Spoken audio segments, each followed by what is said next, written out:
Hello, hello, beautiful people. Welcome back to my YouTube channel. I'm so happy that you are here and I am so happy to be here. Today we have a very fun weekly vlog that is starting on Wednesday, but there is a reason. It's actually quite a funny story, one could say. We are going to be reading A Funny Story by Emily Henry, and today is its release day. However, I don't have the book with me because I am a responsible university student, and if I owned the book in my possession right now on release day, I would not be studying for my exam that is tomorrow morning. An exam that I have to get up for at 5:30 in the morning to make it on time. So really it's going great. However, I got a tiny mic, so I'm having a great time with that. And we are going to be reading A Funny Story. I am also reading the audiobook to the Jasad Air currently. So we have a few things going on. I'm going to take you guys along with me during the week, reading the books. I also wanted to get this mic because I feel like the audio of my videos could be much better. So I'm hoping that this helps, but I am still learning how far to hold it from my face, so please do give me a little bit of grace in that sense. Anyway, I can't take a study break for too long because my exam is at the crack of dawn tomorrow morning, so I'm going to get back to studying, but I hope that you guys enjoy the video. As always, don't forget to like, comment, and subscribe, and I will see you bright and early, and also tomorrow. Good morning, everybody. It is currently 5:50 in the morning. It's a very exciting time for us. My mic is about to die, but I have the other one that's charged. I actually am feeling really good, which I wasn't anticipating to do at 5:30 in the morning. I'm wearing my favorite sweater. This is the exam fit, so that's kind of fun. But I wanted to show you guys my breakfast. This is such an awkward place to film right now because I want to have decent lighting for you guys, so I'm like hovering. These are my chocolate chip protein pancakes. They're looking a little burnt, but I made them yesterday. I have absolutely been loving having protein pancakes because I love pancakes and I need protein, so it's really great. But I made these yesterday in preparation for today. So I'm gonna eat, I think like 2 right now and then eat the rest in my car because I have 5 minutes to leave and I need to fill up my water bottle, which you guys are currently leaning against. So I don't want to be late because I'm picking up my friend on the way to the final exam. So I will see you guys when I check in next. I am officially free from finals. I survived, I did it, I wrote the damn test, and honestly, it was actually kind of good. I think I actually did well, which I was not anticipating going in. I feel like for this exam, I did not feel like I was ready, but it actually ended up going really well. So now I'm about to head to chapters. Oh, someone's headlights are illuminating me, which is always what you want when you're filming in public. Oh Lord, in the privacy of your own vehicle, you know, just illuminated. But I stopped at my favorite bakery and I got my favorite chocolate croissants. They're genuinely the best thing on the entire earth, and I actually got 2 so I can eat one now and then have one later tonight for dessert because I don't think I'm gonna be coming to campus very much in the summer, so I wanted to have like one last taste of them. They don't look like your traditional chocolate croissant. Like, this is what they look like. They're square, they're pretty flat, and they are the best thing you've ever had in your entire life. I don't know if it's something with the chocolate because it's like it's solid, but it's like melted and gooey, so it's not solid. I have literally raved about these chocolate croissants for like the 3 years that I've been on campus, and it is my favorite thing in the entire world. I cannot wait to eat them. I am so excited, and I'm gonna head to the bookstore to get Funny Story by Emily Henry. So really, things are just going great.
Alrighty, everybody, we have secured Funny Story by Emily Henry. This was honestly so much fun. I have to say, it was a little bit of a chaotic journey to get this book because the bookstore that I went to is not my normal bookstore because there's not like a really big chapters near me. So there was no parking. So I had to park underground in like a parkade. Except this parkade was like the most haunted thing ever because they just had these random rooms that said no re-entry that were just like cement like hallways that led to nowhere, and there were like 3 of them, and I was getting very freaked out, but I eventually found the elevators to get out of this parkade, and I've secured Funny Story. Now, interestingly enough, they actually were really interesting copies because they weren't opening well. I'll show you now. Let me put you down. Hopefully you can still hear me a decent amount, but the books, like this was the most flexible book because a lot of them were stopping here, so I had to open a few copies. They were like this. I had to open a few copies and kind of like test the waters of like how they were doing. I found that to be very interesting because I've never had that problem where I open a hardcover and things sound like they're ripping and it's like really tight. So I grabbed a few different copies as well as, you know, making sure my copy wasn't damaged. So I'm super excited to get to this. You guys also saw me run to IKEA. The box is right there. I have gotten a mini Billy bookcase to go next to my mirror. That's all the way over there because I physically do not have room in my bookshelf anymore. I will show you guys some footage of the current state of my bookshelf, but it has so many books that are like crammed behind it that I want to display, and I also just like don't have room to put this in my Emily Henry shrine with my Afterlight exclusive edition that is shipping coming soon. So it was really time, and you know what they say, buy a bookcase that you measured for 3 months ago and it was a close call and hope that it fits when you actually bring it home. Measure once, buy once, right? I want to get to building. I want to get to reading, but I have to do work. For my research position, I have a focus group coming up tomorrow. So I have to email our participants to be like, hi, don't forget we have a focus group tomorrow. Can't wait to see you there. And I have to do that for all of our participants. So after I finish that, then I can start building. At some point, I also need to eat because I haven't eaten since 6 in the morning and it's currently 1:03. So I have a couple things I need to do.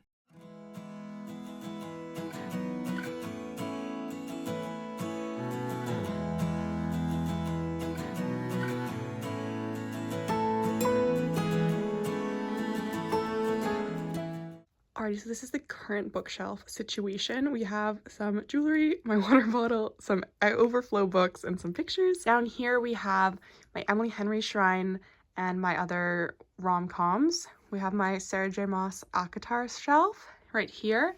We have my YA books, some overflow rom-coms, and then Seven Husbands of Emily Hugo, the Fairyloot edition of Kingdom of Wrath, or the Kingdom of the Wicked, The Stardust Thief, and then my Crescent City collection, and then a cookbook is just in the corner there. So this is what we're working with.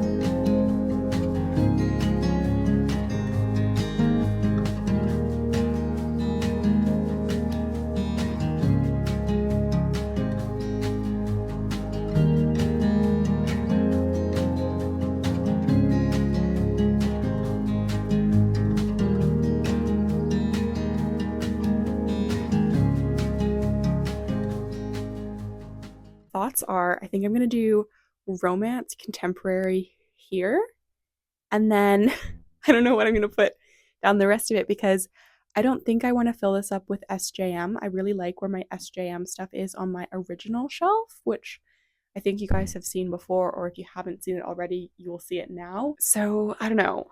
I don't have enough books for this, guys.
going to go through the new shelf now. We have my Emily Henry collection. I'm super excited to have this on its own shelf. I honestly just love Emily so much, and I'm so excited to read Happy Place later today. Funny story, sorry. I have my Afterlight exclusive version of Happy Place that will be being joined by my Funny Story exclusive one, so I'll have to see which one will end up being displayed. Here we have my favorite romances that are contemporary romance. We have The Bodyguard, The Love Hypothesis, Part of Your World, The Flat Share, Take a Hint, Danny Brown, and That Summer Feeling I really wanted to showcase on this shelf. I absolutely love the book and I think the cover is beautiful. And then just to move down, I know this is a really weird angle, but then I have my queer rom-coms. So I have Alexandra Belfour's books. I have 2 of the Count Your Stars series, and then the Fiancé Farce. Delilah Green Doesn't Care, that series, and then the Casey McQuiston One Last Stop, as well as Red, White, and Royal Blue. Will not be in frame, but I'm here. Hi guys. I have my Elsie Silver series here. So I have Gold Rush Ranch by her, the indie exclusive, or not indie exclusive, the independently published versions. I have the Chestnut Springs here. These are the traditionally published versions. These are the indie published. And as you can see, I have a little bit of room on this shelf, which is ironic because I'm missing the indie published of Flawless, which would fit perfectly here. But my Sarah J. Maas shelf has not changed. This shelf has also not changed. And then the YA shelf has just been rotated from a stack.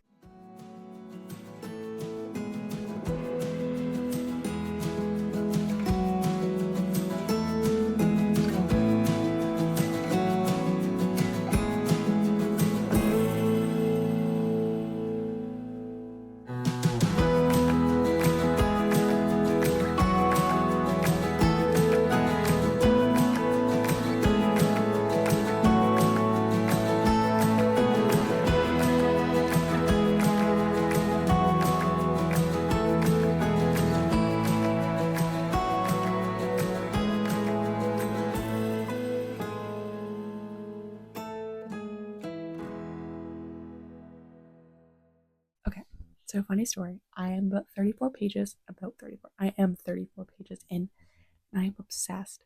This is just reading like the ultimate like disastrous start to a rom-com in like the early 2000s. Like it's giving my favorite early 2000s movies. It's giving 10 Things I Hate About You. It's giving like early 2000s rom-com, and I am absolutely obsessed. I'm not sure what Miles is texting. Mans needs to spell out words properly. However, I'm having such a good time. Lulu's being a little snugglebug and being so cute.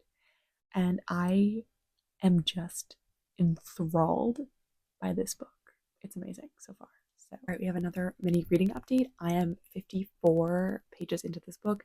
And there's one thing that I'm noticing is that the writing is beautiful. I'm fully transported. A movie is playing in my head. I'm having a great time.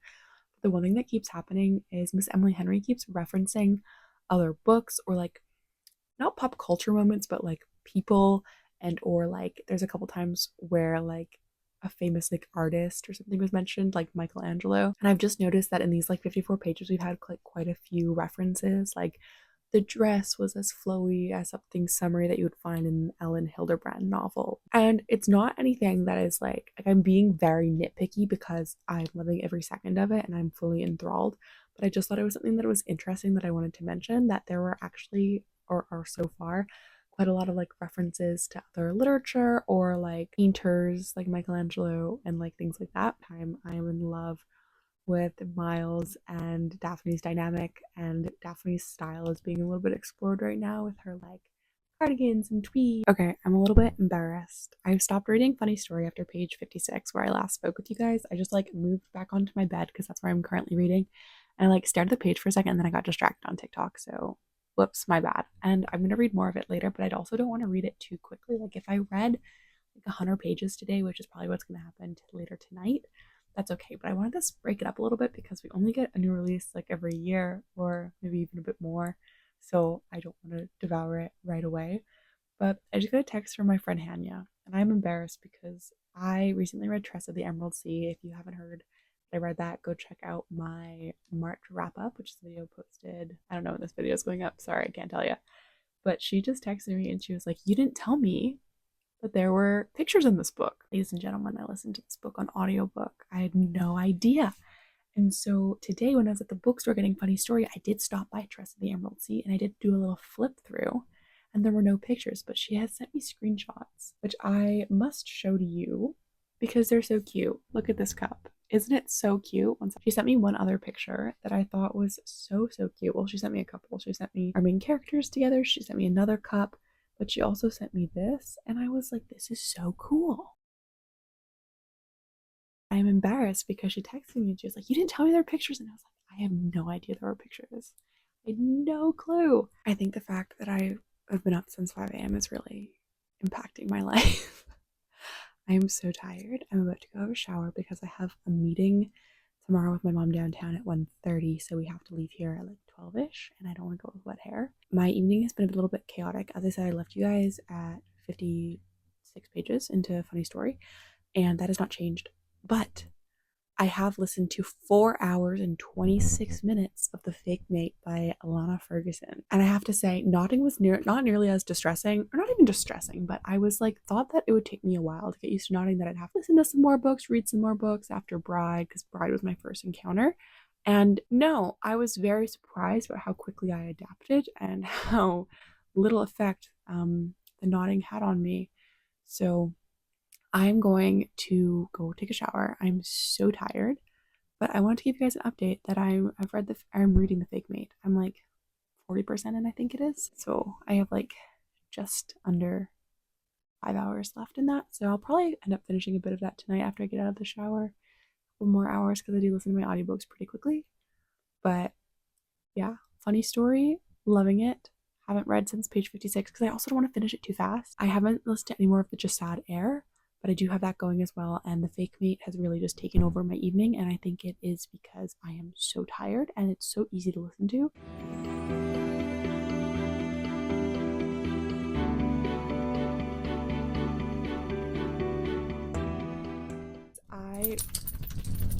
It's the consequences of my own actions, because I legitimately stayed up until 1:30 in the morning to finish The Fake Mate by Alana Ferguson. Oh my god, I was addicted and I had to know what happened because I don't know what happened, but I became just overwhelmed with curiosity at what was going to happen between these two characters. Oh my lord. I would say I gave it 3.25 stars right now because it was just really fun, really addictive. There are definitely things that would annoy me if I was physically reading the book because the characters, they had a lot of, oh, like I really like him, but like I'm like facing these feelings, and then like immediately to like the next character, it would be like, oh, we're just doing this because we have to for like the hospital plot.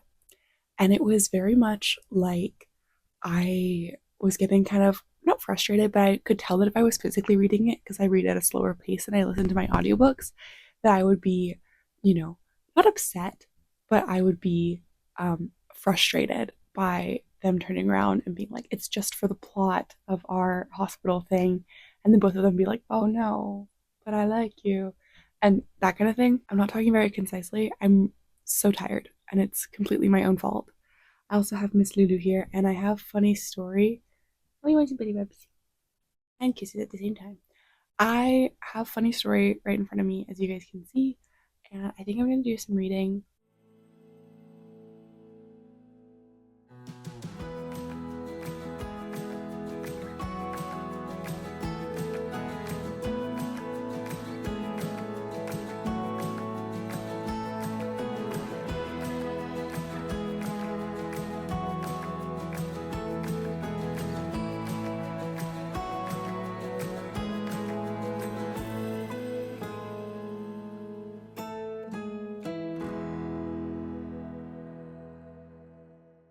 One thing that you can be absolutely certain about is that if Emily Henry is writing a book, she is going to give you the best descriptions you've ever read in your entire life. I finished my morning reading because I need to go get ready, eat breakfast, all that fun stuff. I'm on page 85 and I am absolutely loving it. Like the movie that is playing in my head is something that I can really depend on Emily Henry's books to do. I just had an epiphany though that I wanted to share with you guys, because remember how earlier I was like, she keeps quoting literature and books as descriptions, and it's driving me a bit loony at this point.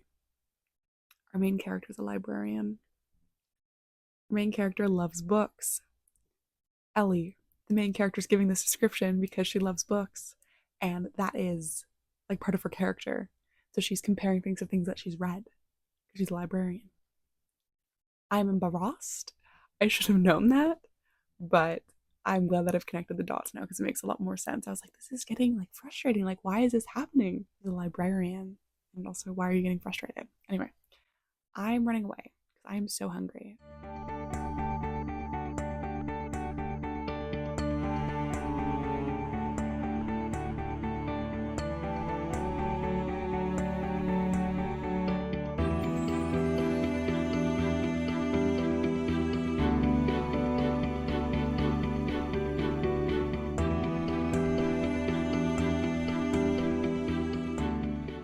Happy Friday, everyone. I am about 130 pages into this book and I am obsessed.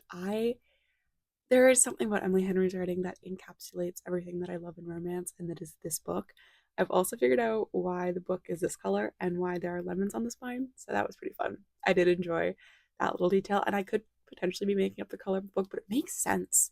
I won't tell you why, you have to read the book, but I think you guys will know if you read it. The last couple days have been a little bit crazy, and by last couple days I mean yesterday. I had my focus group for my research position, which was a lot of fun, and I watched a bit of Katie Coulson's reading vlog of Flawless, which was so much fun because at one point she forgot to turn the camera on or was facing the wrong way, and she just had like this collage of memes, and they were amazing. I loved them. Now I'm about to go head out with one of my best friends, Ames, to go get lunch, to go shopping a little bit, I think, and we'll see if we have any success with that. But this book is amazing. I'm also reading The Jasad Heir, and last night I fell asleep listening to the audiobook, but I was so happy that I remembered where I was before I fell asleep. So I've actually just restarted the chapter, which has really helped me because I wasn't sure about some of the things that were happening at the very beginning of the chapter because they're in this kind of like royal court situation right now. So that was good. Anyway, I'm gonna go for lunch, and I haven't seen Ames since final season, so I'm so excited to see her.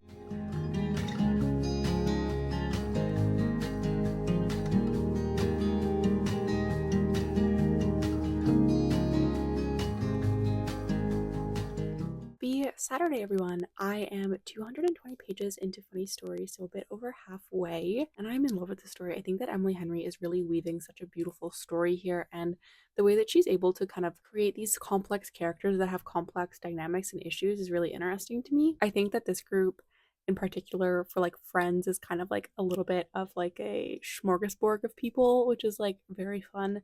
We have Harvey, we have some asparagus farmers, Barb and Lenora. We have Ashley, Miles, and it's just like this like really fun group of small town people, which is really interesting. I've read, I think, about 40 pages today. I don't know, I feel like I want to read it so badly, but I don't want to read it at all because I don't want it to be over. So I'm kind of grappling with that personally. I think today it's just such a rainy day and my energy is just not here because last night I stayed up way too late listening to The Jasad Heir. That's kind of my fault. I don't want it to be over, but I'm absolutely loving every second of it. And just the emotional complexities that happen in this book. Like, we get some of Miles's background and you're like on the verge of tears because you're just like so heartbroken for this character, what they had to go through, and then all of a sudden you're like laughing alongside with the characters and like following their banter, and it's just such a beautiful juxtaposition that doesn't feel forced or random at all. It's so lovely. But yeah, I think today I'm just really tired. I like listened to 80% of The Jasad Heir, or I'm at 80% now.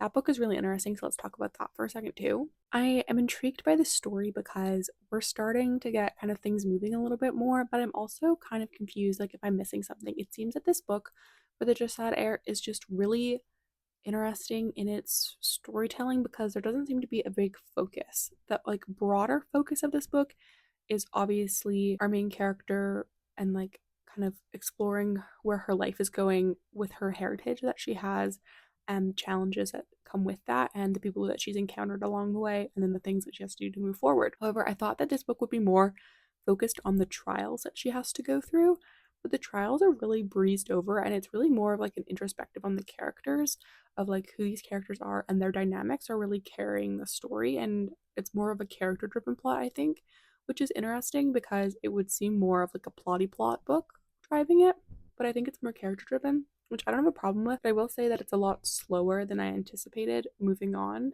like moving through the book. And I think it's also one of those books that unfortunately, if I wasn't listening to the audiobook, I don't know if I would read because of the kind of vibey plot one could say, like, because of the direction. I'm normally more character driven, but there just doesn't seem like a goal that we're working towards that is graspable or attainable currently, which is interesting. So those are kind of my thoughts on that. I think I have like about 3 hours left. I will listen to more of that tonight, but I cannot stay up late because then it kind of ruins my day today reading. Like today I wanted to like finish Funny Story but get a bit further into it. But I'm just really tired. That is my update. I think I'm gonna read a little bit more of Funny Story, but I also might switch to watching some booktube or something like that. I'm feeling like very emotional after reading about Miles and his history. And like I feel like I need to like take a second and like not calm down, but like distract myself before I like continue jumping to the story because like oh my god, my heart. There have been so many quotes that I wanted to read to you guys, but I have to read you this one, this little conversation because I can't even function. I just think I say to Miles, you like people almost as much as they like you, and it makes being around you feel like standing in sunlight. His mouth softens. Briefly, he studies the space between our feet. You feel like sunlight too. I snort. No, I don't. No, he agrees. You don't. You're more like Lake Michigan. Cold and bracing, I say. His voice drops. Cool and refreshing. Shocking and painful, I say. Surprising and exciting, he counters. Now close enough that I feel the post-shift glass of red wine on his breath. Close enough that I become the moth to his irresistible glow, trying to resist the pull to move closer. Tell me Emily Henry has a way with words without telling me Emily Henry has a way with words.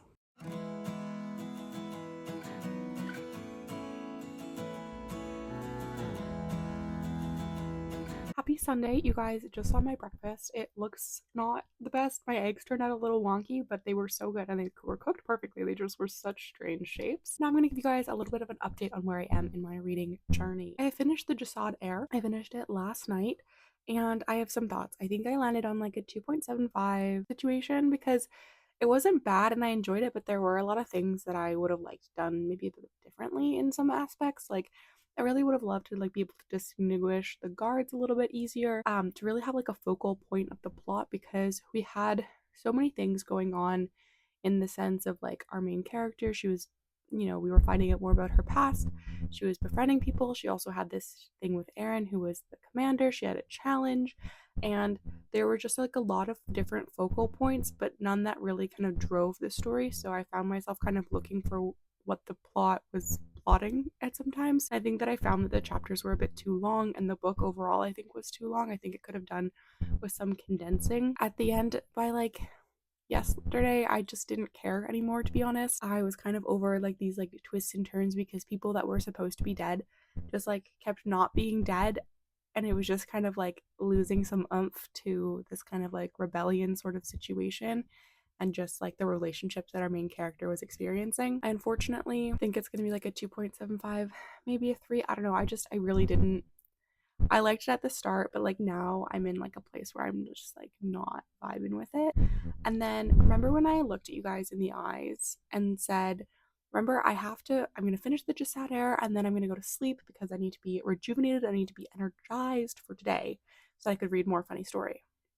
I'm a big fat liar. I literally finished the Jasad Air and I was so unsatisfied that I was like, okay, I have to start another audiobook, because I love reading Funny Story and I know this blog is also reading Funny Story, but I really want to savor that book because Emily Henry only releases books like every year kind of thing, or a little bit more than that, and I just want to enjoy it and not rush through it. So then I decided I was going to start Fangirl Down at like midnight. And I listened to 60% of this book. I did not go to bed early. I did not sleep as I needed to. And the thing was, it's like I'm not really a Tessa Bailey girl. Like I love the author Tessa Bailey, like watching her TikToks and like her writing process and just like her brainstorming these stories I find so intriguing and so entertaining. But actually reading her books, me and them just like don't mesh. And that is exactly what's happening with Fangirl Down. I'm like 65% of the way through this book. I have like 4 hours left, but I listen to my audiobooks on like 1.85, 2 sometimes, depending on what like the voices and the narrators and what's happening is going on. I have some thoughts that I'm going to read to you. I have my good old trusty iPad here. So my first question is, why is her only purpose in life being his number one fan? Honestly, the book started and I knew it was going to be like a crazed fan, but like her like will to live at some point seemed like attached to this man's fandom. And it was very like intriguing to me because I was like, okay. Now, obviously, she does have other things going on. Like, she is diabetic. So that's really good representation to see. I personally have never read a book that had diabetes representation, so I enjoyed that. But her parents need to calm down. I'm at kind of a point right now in the book where I think she's finally telling her parents to like back off a little bit because she's like 20 years old. She's like running the golf store, and her parents are like over here, like backseat driving her entire life, being like so helicopter. And like, I don't understand that it's coming from a place of love because her parents love her and they're like very concerned about her health. But at the same time, it's kind of giving me the same feelings that it gave when I read Done and Dusted, when the older brother, I think it was Gus, was like getting like so mad and so like aggressively overprotective of his like adult sibling, that I'm kind of like, that's how I'm kind of feeling with these parents at the moment. But I kind of paused in the middle of their kind of situation of their confrontation, so we'll see how that ends up going. I wrote a comment that says, why is the smut like this? Because there are so many times that I've gotten the ick just listening to what this man is saying to her. But like, maybe that's just me. Like, maybe I am the problem here, but it just seems very cringy and at times like not awkward, because like the characters aren't awkward, but like to me listening, I am awkward because I am like, what is going on? And it is very fast. Like, it is not a slow burn. It is not, this man's been with her for 2 weeks and he's like, I love her. I need her to be my girlfriend. And it's just very interesting. Now, did I go into this book expecting high expectations? Absolutely not. Have I actually successfully read a full Tessa Bailey book ever in my life? No. But did I go in anticipating maybe a bit better or more than what I currently am getting? Yes. Yes, I did. I am like 65% of the way through Fangirl Down. I finished the Just Saw There. I've also finished The Fake Myth, and I'm currently also reading Funny Story. So this reading vlog is either going to be so long or so disjointed. And I apologize for that, but you're just coming along with me. It's still only Sunday. We started this on Wednesday. So I've really been chugging through these audiobooks, meaning I have not been sleeping at proper hours during the day. So one more thing about Funny Story, because I did not talk about Funny Story in that entire little rampage that I went on. There was a Fast and Furious mention. That is my garage. There's a Fast and Furious mention, and I love Fast and Furious. I do not care that they are so over like, the plot is no longer plotting in these movies, but I love them. They are such a comfort movie for me, and I think I might actually watch one today. But I just loved that there was a Fast and Furious mention. Anyway, back onto my day.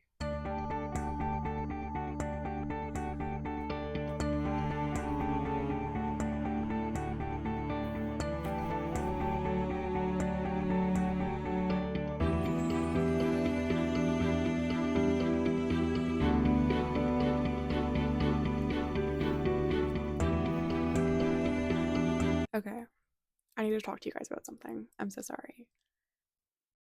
Our main character's dad has been pretty MIA in her life, and both through childhood and adulthood. And he has recently popped into the story to play a bigger role. And the thing that is driving me absolutely up the mother effing wall is the fact that he has a girlfriend named Starfire. I cannot get behind this. I'm so sorry. I am so upset that this woman is even a character in this book because I don't want her here. I don't. And I realize I'm being over dramatic. Like, I think it's been like 2 chapters, and ultimately this is not going to play a large role in the story. And I think I'm equally upset because of how things are playing out. Like, I want the best for my main characters. So when someone has like hurt you in the past, and I'm reading your story and someone in the story has hurt you, I am their number one enemy. Like, I am a hater of this woman's dad because I just feel so strongly towards these characters. Like, Emily Henry has just made me feel so strongly for these characters. Like, I love them, I want to protect them, and so I ultimately hate her dad, and I just want to protect her. But then it's also like she's weaved this web so perfectly with the addition of Starfire, of how the juxtaposition of her father's love is, kind of thing, of how he, puts people forward in front of her and that kind of thing. But why does her woman have to be Starfire? Like, I'm begging you, why? Like, this is giving, like, when there was someone who posted a TikTok and they were like, I want to read Abby Jimenez's new book, but I can't because my ex's name is Justin. And I commented very wisely on their TikTok. I said, here's what you do. Buy the ebook. You export the ebook file. You like Command F, find the name, change the name, and then like EPUB it and send it to your Kindle or whatever, right?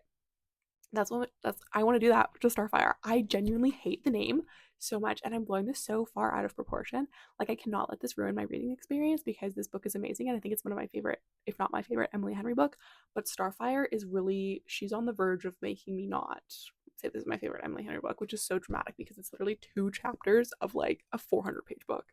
Like, I need to keep reading because Starfire is still in the story, but I want to know why Emily Henry has done this to me. I feel like this is a personal attack to my 7-star read right now. It's been like 3 minutes and I've read like a few more pages, and I think that it's so ridiculous that I've accepted how ridiculous it is, that it just is so like ridiculous that it's charming almost. I think that I am losing my mind, but I think that it's so extremely ridiculous that it works once now I've gotten over my initial rage of the situation. But I don't know.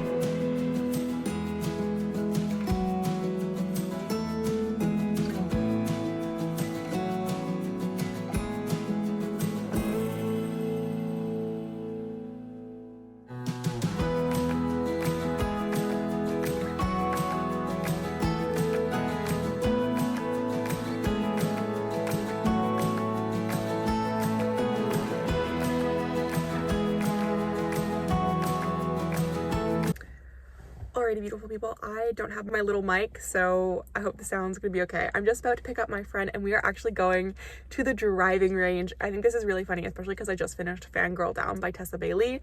I did end up finishing it, and I think I'm gonna give it like a 2.5 stars. Like, I will talk to you guys a bit more about it when I have like my notes in front of me. Like, it was easy, I guess it was fun, but it was also really cringy, and like, I don't know, there were parts of it that I just like didn't vibe with essentially. So that's that. Last night I decided to ruin my life by reading Funny Story when I wasn't like fully in the mood to read. So I ended up reading from page like 270 to about 340. And I realized that I was getting frustrated at the book, but it was completely my own fault because I wasn't actually like reading. Like, I was just like, you know, when you're reading and you're like sort of processing it, but you're not actually, so you're not like really engrossed in the story. Like, that was what was happening because I guess I didn't want to read, or I was like distracted or whatever. And so I ended up putting my bookmark back to where I started and where I'm finished from last night, and I ended up reading it this morning, and I am so much happier because I read like 2 chapters. I read like, I think like 30 pages or something, I don't know, and I'm so much happier with how I'm feeling with the book, and I feel like I'm really reading the story.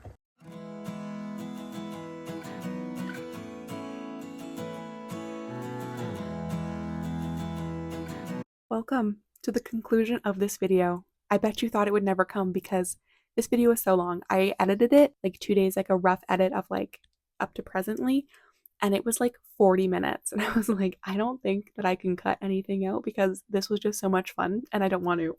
So welcome to the final stretch. I just finished Funny Story. I'm going to talk about that. But before I jump into that, I'm going to give my Cole's Notes version on Fangirl Down. And the only thing that I have to say about that book is that the epilogue takes place 8 years later.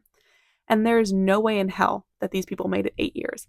I'm telling you right now, there's no way. There was a quote. It says, "Our relationship was built on a rock." And to that, I put a note next to it. Bro, you were his #1 fan. Like, you were improving his golf game by offering him favors, shall we say. There is no way that your relationship was built on a foundation of, like, rock. Are you kidding me right now? Anyway, I ended up giving it 2.5 stars. It was fine. Like, it was really cringy. I liked that there was like diabetes representation in the book, but I thought that it was mentioned so much to the point that I think it kind of took some of the punch, not even punch, but some of the like meaning and value out of it. My garage, one sec. All right, we're gonna have to pause again in a few moments, but anyway, So that's kind of my thoughts. I ended up giving it like 2.5. Like it was fun. I listened to it really fast. It was like all right, but there were issues with it and I would not read it physically. Now on to this bad boy. This book was like 7 stars through and through until like I think page 250. At that point, we got to learn a bit more about Daphne's dad and had some more incidents. There we go. I still love this book. I think I've landed on like a 4.5 for it. In the end, I think that what ended up happening was it was amazing, amazing, amazing, amazing, amazing. And then we kind of had like a little bit of a hiccup when we started talking a bit more about kind of more serious things, particularly Daphne's like flightiness kind of thing. I think that for me, it was interesting because obviously this character is growing and I thought it was like maybe a bit of an extreme reaction at one point. However, like it was so in tune with the character, which is why I'm like struggling to like say if I'm not sure how I feel about it. I really think that this book is really good and it is definitely one of my favorite Emily Henry's. I think that right now I'm just quite tired. Like last night I read longer than I should have. As I mentioned when I was golfing or before I went golfing, I read this book to like page 340-ish, I think it was. And I was just reading for reading's sake. I wasn't actually like listening to the story or anything like that. It really came down to I shouldn't have done that. I should have stopped earlier. So what I did was I put 2 bookmarks in and I ended up reading from the end of one section to the beginning of kind of like another. And I stopped there and I was like, yes, this is the magic that this book is. And then I read a little bit into the start of like the problems, the situations. And then I skipped back to where I was because I was like, I don't think I need to experience that again. Like, I think I got it. And then it was really good. I feel like we saw the characters so much together at the beginning of the book that it was just like painting this beautiful collage of these people together and falling in love. And I felt at the end that we just didn't get enough time with Miles and Daphne. Like, I really feel like we kind of like launched into Daphne's head and didn't get enough Miles time on like the last 50 pages, but that's because I'm so obsessed with them together. Like they are like literally the sweetest. Their banter is so cute. And so again, like I think it was a my thing, me, I think it was a me thing. And I think that I wouldn't have felt that way had it not been like 2 or 3 days since I was like in the nitty-gritty thick of it of them being like cute and adorable roommates, you know? The last couple days I like decided to distract myself a bit with audiobooks, and so I wasn't really in the story, I think. I feel like on a reread, this is going to be a 5-star. And I think I'm going to reread it a bit later in the year. Like, I think I'm going to read this in like August or like even late July when I go on vacation because I want to. I want to read it again. Like, I want to experience these characters again. There was one other thing that I wanted to mention. I think earlier in the video as well, I said that Miles needs to learn how to spell because his text messages were just letters. And then we learned that Miles gets diagnosed with dyslexia, and I didn't know that at the time. But for me personally, when I'm reading, I really struggle with like reading and the like letters and things. And so it was coming from a place of me personally being like, I would prefer these words to be written out fully because it's easier for me. But that was in no way trying to negate Miles with his dyslexia. It was just me personally with how words and I sometimes don't get along, letters and I fight. Things get a little jumbled and mumbled. That personally for me, it's a bit easier when the word U is spelled fully rather than just the letter and things like that. Overall, this was an insanely successful reading vlog. We finished The Jasad Heir. We started and finished The Fake Mate by Lana Ferguson and Fangirl Down by Tessa Bailey. We also read A Funny Story by Emily Henry, and it's only been 6 days. Granted, they were audiobooks, but audiobooks counts as reading, as Miss Emily Henry says in the book. Audiobooks count as reading. Anyway, overall, this was an amazing book. I could not have wanted anything more aside from a bit more Miles content and Daphne content in like the last 50 pages, I'd say. I had an amazing time reading this. I had an amazing time filming this. I've had just the most fun in the entire world. So as always, don't forget to like, comment, and subscribe down below, and I'll see you guys in my next video. I love you all so much. Bye, everybody.